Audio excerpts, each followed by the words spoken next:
నమస్తే, welcome to great Andhra. TDP Janasena పార్టీల మధ్య పొత్తు కుదుర్చుకున్న కొత్తలో ఉన్న ప్రేమాభిమానాలు ఇప్పుడు కనిపించడం లేదు. క్రమంగా రెండు పార్టీల మధ్య పరస్పరం మోజు తగ్గుతోంది.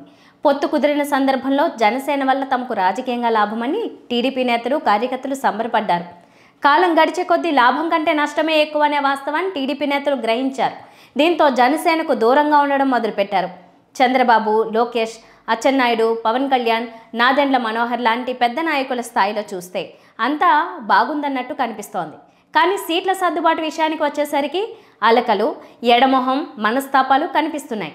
టీడీపీ పల్లకి మోయడానికి మాత్రమే పనికొస్తుందనుకుంటే జనసేనను టీడీపీ నేతలు ప్రేమించేవాళ్ళు. అయితే సీట్లలో వాటా అడుగుతుండడంతో వ్యవహారం బెడిసికొడుతోంది. ముఖ్యంగా పొత్తు సీన్లోకి బీజేపీ ప్రవేశించడంతో ఏమవుతున్నదో ఎవరికీ అర్థం కాని పరిస్థితి. బాబుతో పవన్ కళ్యాణ్ మాత్రమే పొత్తుపై చర్చలు జరుపుతున్నప్పుడు టీడీపీ శ్రేణుల్లో సంతోషం కనిపించింది. చంద్రబాబు ఏదో రకంగా మాయ చేసి 10 లేదా 20 అసెంబ్లీ, 2 లోక్సభ సీట్లతో పవన్ ఒప్పిస్తారనే నమ్మకం టీడీపీ నేతల్లో ఉండేది. కానీ ఇప్పుడంతా రివర్స్ అయ్యింది. ఢిల్లీకి వెళ్ళి అమిత్ షాతో చంద్రబాబు చర్చించి రావడం, ఆ తర్వాత నోరు ఎత్తకపోవడంతో అసలు ఏం జరుగుతున్నదో అంతు చిక్కడం లేదు. మరీ ముఖ్యంగా జనసేన సీట్లపై అనూహ్యంగా రోజురోజుకి సంఖ్య పెరుగుతోంది. ఈ పరిణామాలు తమ సీటుకు ఎక్కడ ఎసరు తెస్తాయో అని టీడీపీ నేతలు భయపడుతున్నారు. దీంతో జనసేనతో సంబంధం లేకుండా తమ పని తాము చేసుకెళ్తున్నారు.